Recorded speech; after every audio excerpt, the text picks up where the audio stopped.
Welcome, everyone. We are now in the Nexon Arena here in Seoul, South Korea. My name is Wolf. Every other caster is currently either on vacation or working overseas. And as usual, Wolf is here to hold down the fort here at Pro League. It is going to be my very first solo cast in about 2.5 years. And we're starting things off with SBENU versus JIN. Now, this should be an incredible match today. SBENU is on the up and coming. They're doing quite well here in round 4. They look solid in round 3 as well. JIN is slumping a little bit these days, and SBENU has a winning record versus JIN. So keep all these things in mind as we go into our first match, DongRaeGu versus Maru in this Zerg versus Terran. But today's match is obviously going to be very important for these teams. We're starting to get through the middle part of round 4.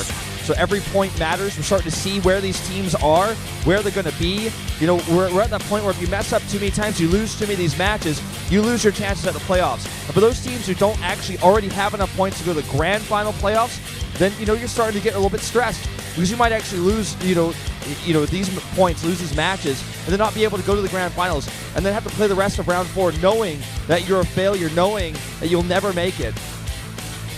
We're taking a look at two of these teams right now.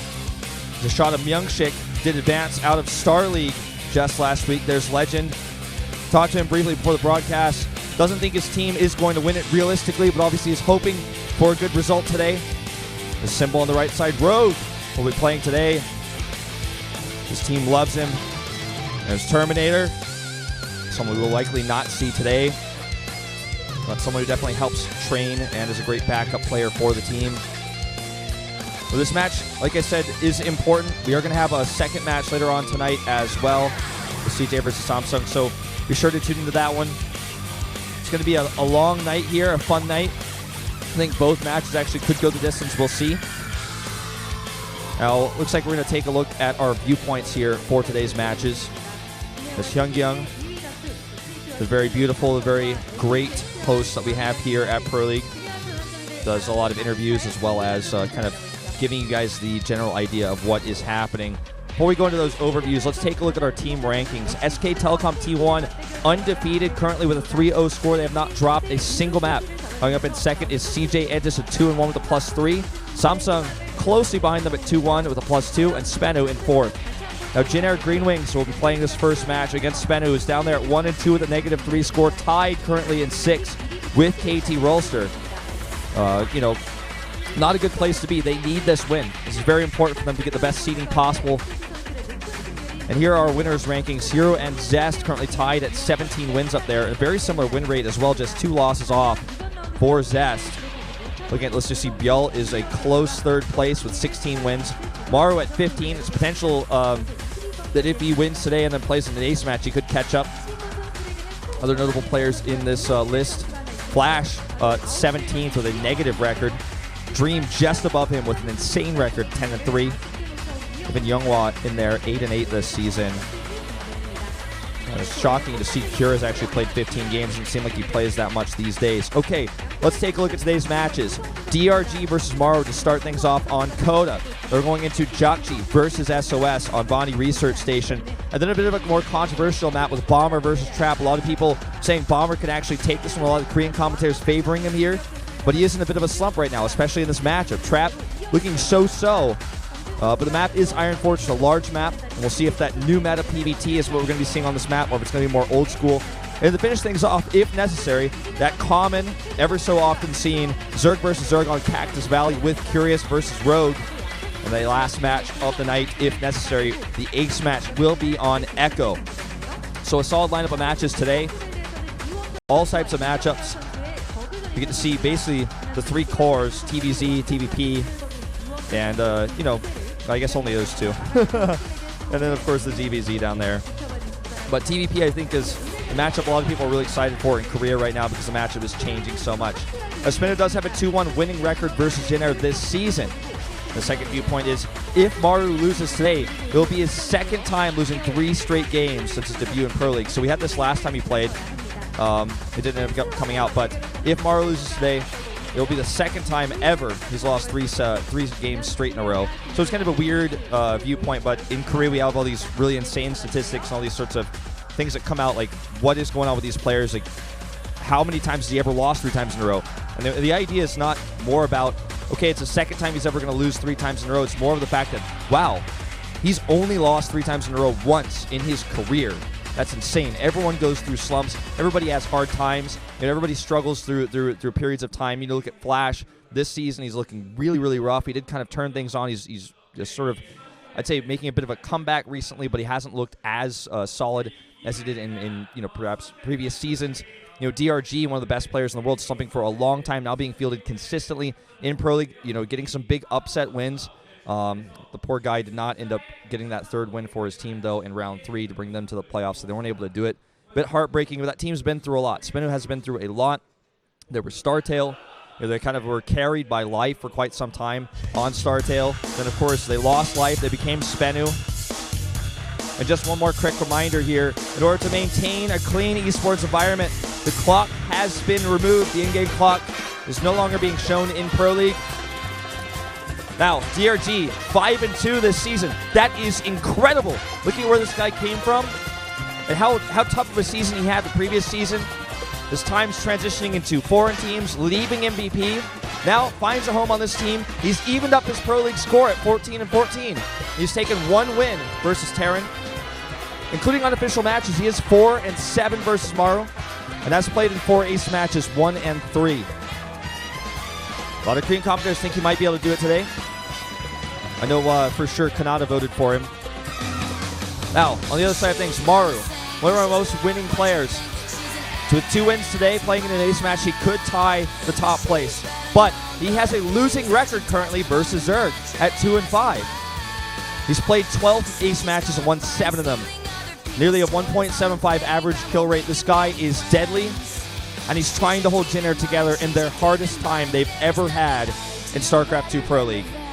This is dire straits for them. This is the worst season, the worst round they have ever had.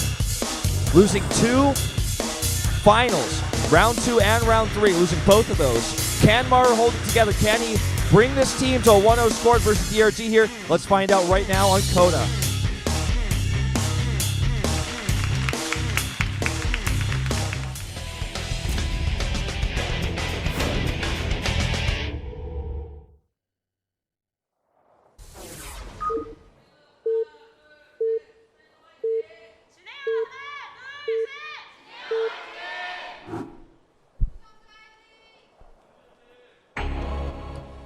In the pink, the bottom right, it's DongRaeGu.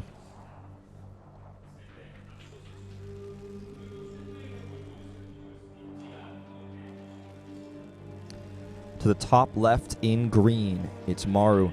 The anchor and the stern and the sail of the ship that is JIN.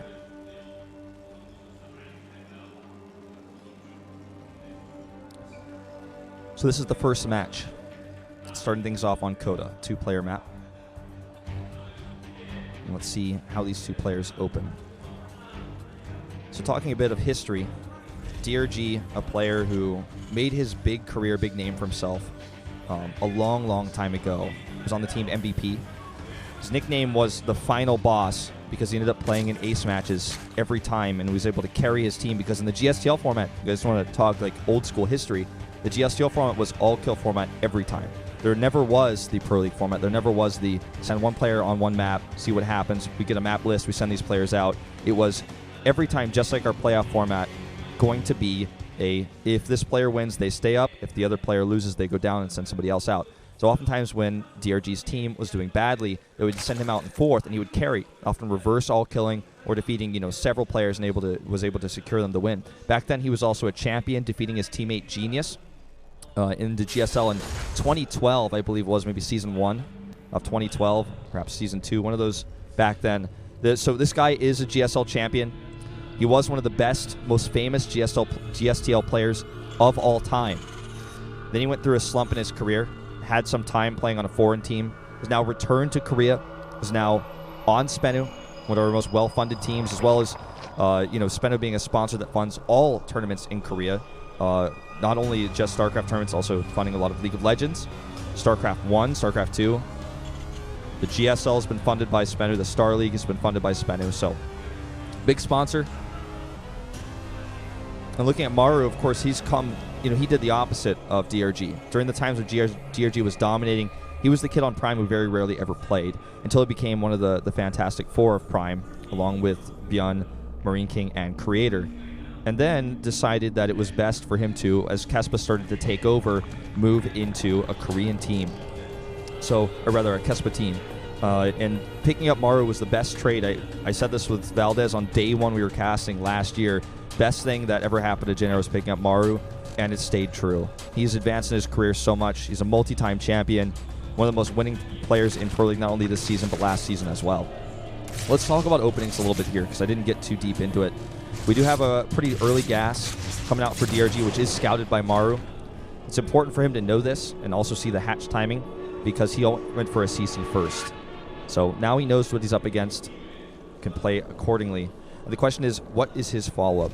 Back at home, he's only taken one gas and is going to go ahead and place that factory. And we'll start the bunker now at the top of the high ground. All of this, of course, known to DRG with that Overlord.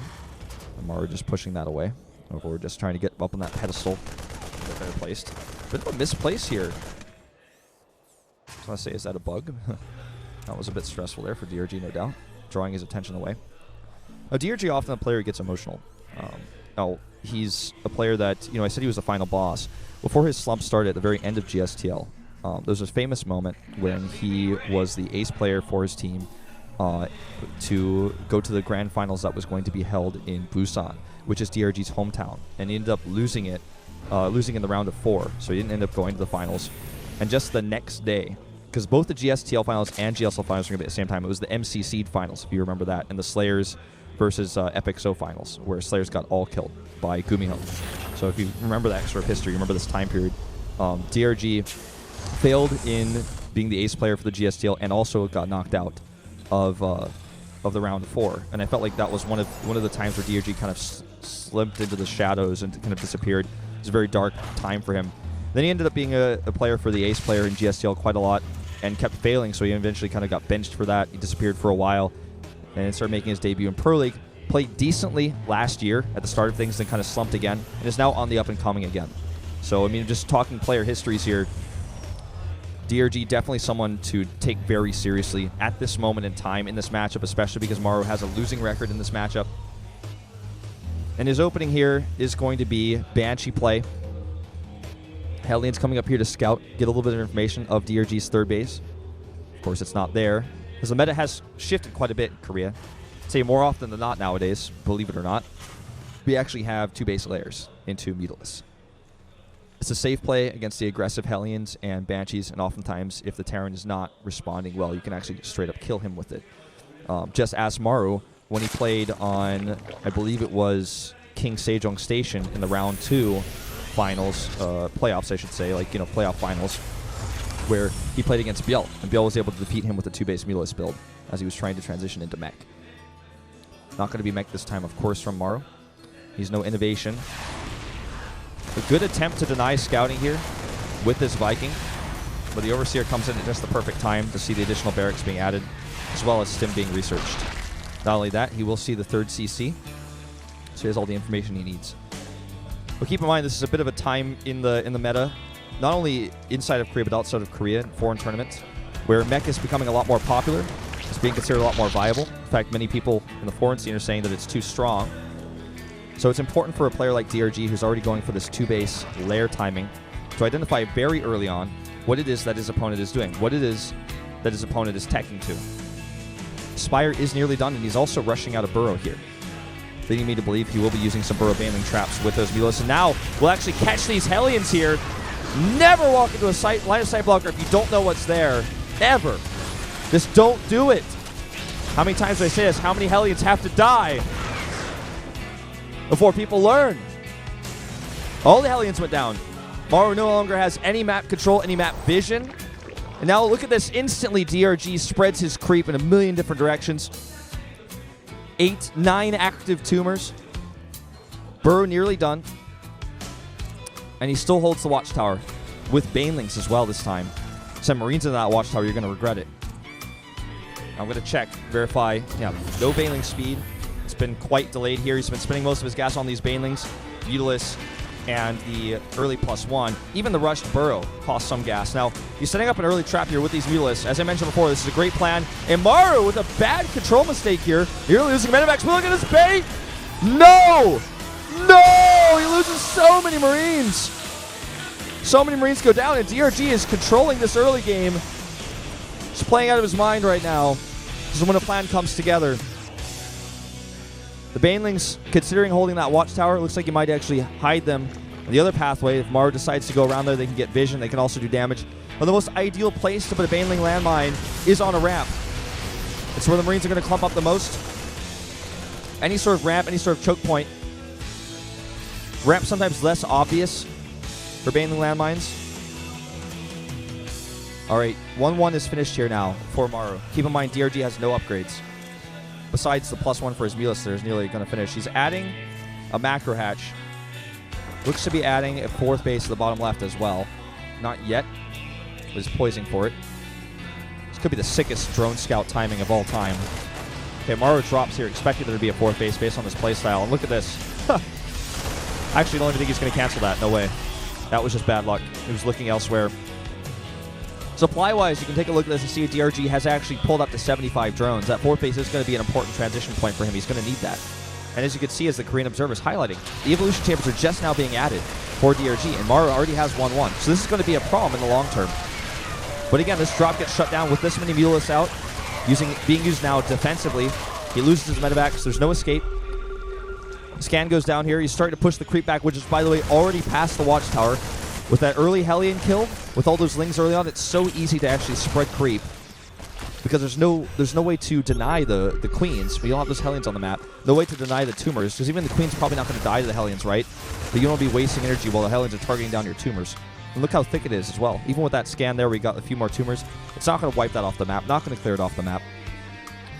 Now, +1 just now being started for DRG. Upgrades-wise, he's going to have a big problem. There's going to be a time, should Maru survive long enough, where he has 2-2 and DRG has no upgrades. This is a terrifying moment. No Zerg wants to engage this. Baneling speed also incredibly late, but he hasn't needed it. Because of his creep spread, because of how much he's controlled the map against Maru, he just simply has not needed that Baneling speed. He's always on creep. It's better for him in this case to get a higher Mutalisk count, which is now devastating Maru's main base with. That's not enough Marines. Not even close. He's actually just going to kill those. And a bad control on that medevac again, flying it over the cliff. This is a mistake a lot of players make, and he actually preemptively turns his SCVs back. This is a slaughter. 13 SCVs. Now the Mutalisks need to get out of here. Oh, he wants to get 1 or 2 more bounce shots off, gets the medevac. Nearly killed a few more SCVs there. Worker count still 56 for Maru. That's plenty enough for 3 bases with triple mules. But it's that pressure. And look at this. Now that Baneling speed is done, upgrades or no, Maru cannot engage this. And look at this! The creep spread giving him such great vision. He's able to come over here and trap these medevacs with his Mutalisks. DRG is playing so well right now. And as the first player, there's much less pressure on him. You know, I was talking about earlier about how he gets stressed, especially when he's the one who the life of the tournament depends on. If it's all up to him, I feel like the pressure sometimes gets to him. But in a game 1, I feel like he's much more comfortable. Even though his nickname is the final boss, I'd love to see him sent out first more often. Obviously, in this league, the choice is often more map dependent, but still. Mutalisk Swarm is going to be coming up to the top. Looks like Maru will finally push that creep off of the watchtower completely. And I don't think there's a Widowmine there. The Observer was trying to check for it. Ooh, that was terrible Baneling hits. And all the Mutalisks are away. There's no turret here, so he's doing a lot of damage. Oh, this time there's no splits, though. And here comes way too many lings. Maru's army is not big enough. He's trying to rely on these Widowmine traps, but DRG's not having any of it. However, we'll kill 2 queens over here. DRG a bit out of position. The Baneling's rolling in very slowly. Will he get that hatch? Doesn't look like it. Meanwhile, the Mutalisk's doing more and more damage here. Way too much. 3 additional barracks being added at the 3rd base. And Maru is starting to run dry on money. As you can see, DRG constantly having a more consistent bank. With all these SCVs dying constantly, he has to replace those as well, which costs him more money. Is adding now... Did the engineering base go down? Looks like they did. E-base went down. I don't think those were shown on screen. But they're dead. They're gone.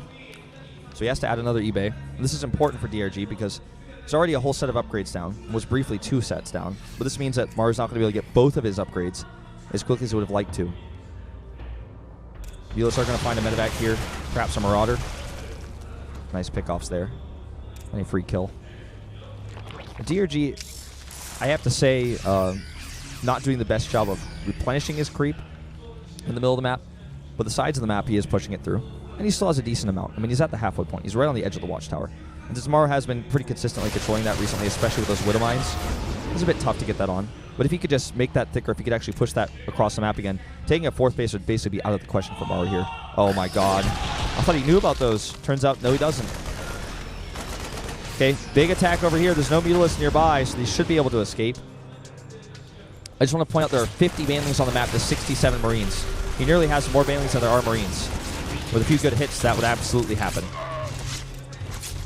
And meanwhile, DRG is setting up for another attack. Perhaps at the 4th base when that ends up getting moved over there. 4th CC is nearly completed.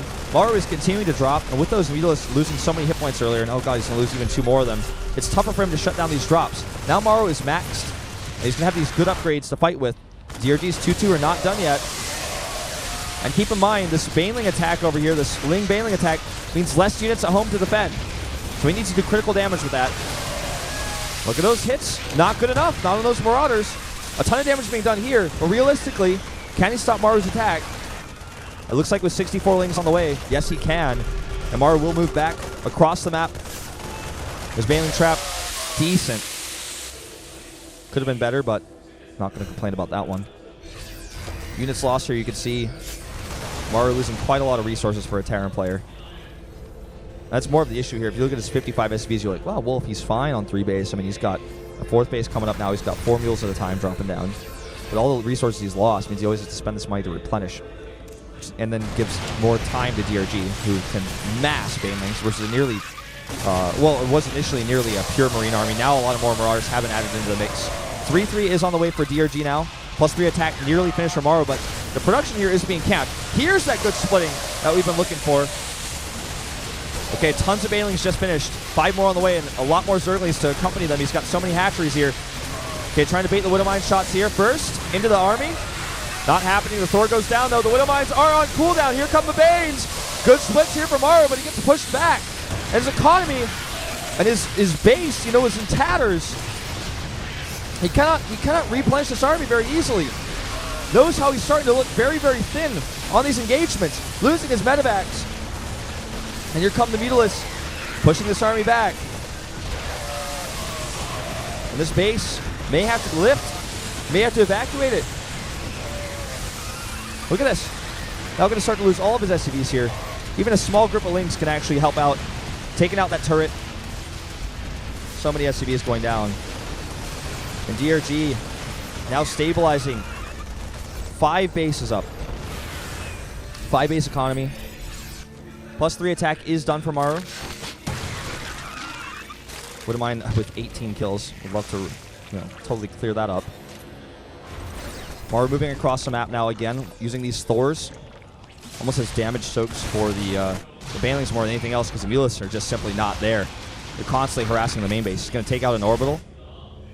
Looks like he decides to turn around instead. Ooh, some indecision here by DRG. Gonna take out these reinforcements. If he can kill reinforcements, he can kill the orbital. Killing the orbital is all about stopping mules. This base isn't mining. And he can actually go ahead and start working on those reactors. He's got this game in his hands.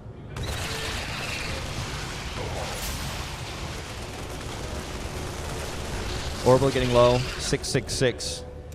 Very unlucky number. I wouldn't mind with 4 health, now 30 kills. Keeping Maru somewhat alive in this game. Big attack here now that the Widow Mines have all been triggered. With the Mutalisks away, cannot kill that Thor that's on the retreat. But here they come back. And even with that Widow Mine, it's not going to be enough. I think this is the end of this game. The Thor gets sniped. This bio is not enough to fight these Lings, which are about to have 3-3.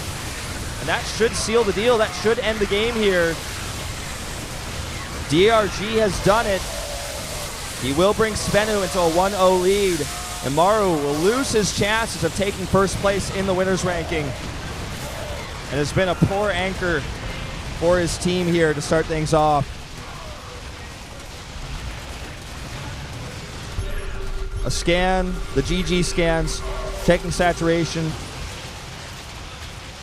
And that should be it, ladies and gentlemen. GG.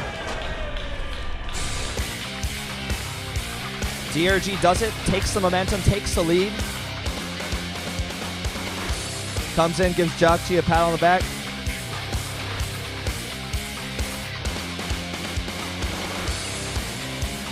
High fives all around. Notice the lineup for SBENU today is pretty thin. Only bringing what is necessary for the match today. That along with Myungshik. Is that foreshadowing that we might see Myungshik in the ace match? Absolutely possible. Ace match will be on Echo if it comes to it. But can JIN bring it to that? They are having the worst season they have ever had in Starcraft 2. And on top of that, the worst round they've ever had.